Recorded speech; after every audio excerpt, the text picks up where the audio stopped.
semuanya.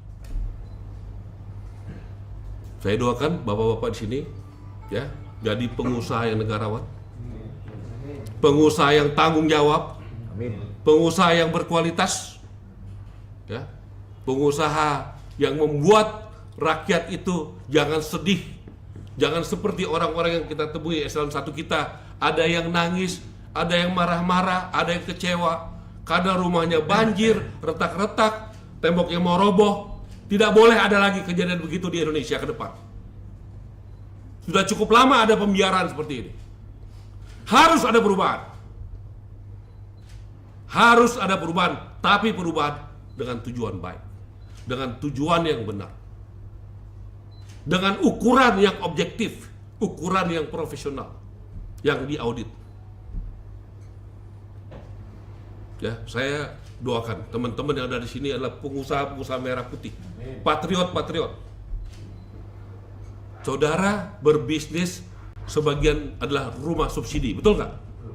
Artinya buat orang kaya atau orang miskin? Orang kaya atau orang miskin? Mau kita jolimi orang miskin itu?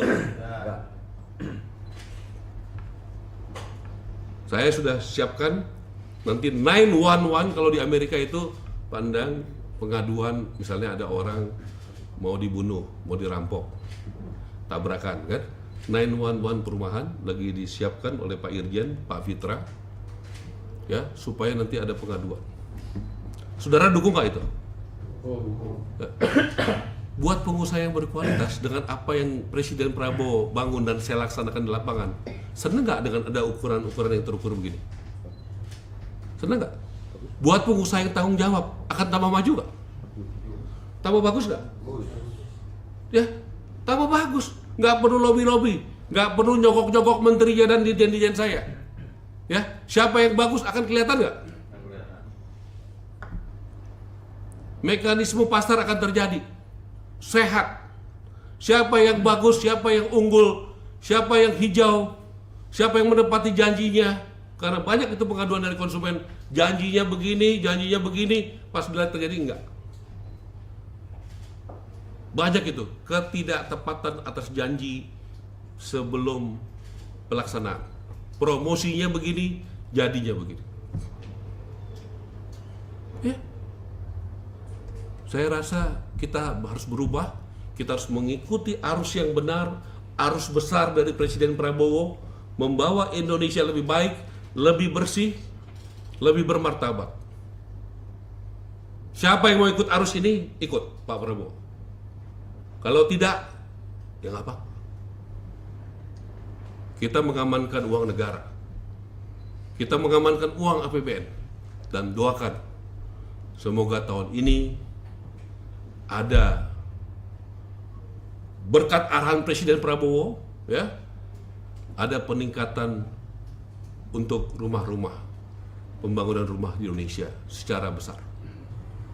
Tapi saya dikasih pesan, Menteri, jangan jumlahnya naik, tapi apa kemarin bilang? Kualitasnya. Nah itu, saya diminta jaga itu.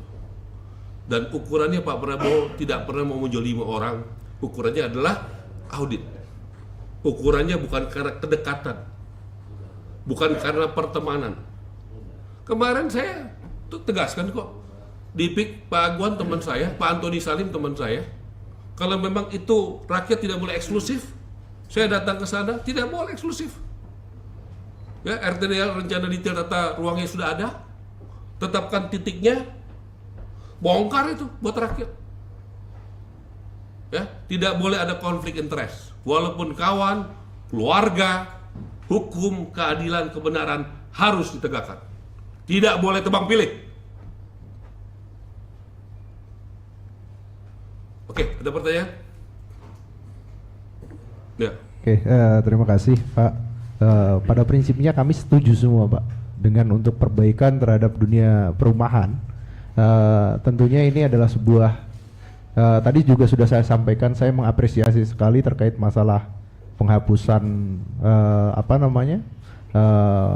BPHTB dan juga PBG, dan itu sangat saya apresiasi. Karena apa? Pada dasarnya Ya udah siap ya, lu mau ambil ujung ya, jangan banyak. pada dasarnya kami pengembang Pak. Tadi disampaikan sama Bapak, yang benar itu nggak akan risih Pak. Insya Allah yang benar itu nggak akan risih. Oh, iya. Developer benar itu nggak akan risih. Makanya tadi kalau ditanya pasti kita tidak akan takut. Saya minta yang berani untuk diaudit berdiri. Berani apa Pak? Berani diaudit berdiri. Oke. Nah, Yang berani diaudit berdiri. Yang tidak berani duduk. oke. Nah, nanti saya mau lihat aja. Udah jelas. Saya siap diaudit. Sebagai pemerintah, kenapa takut? Ya?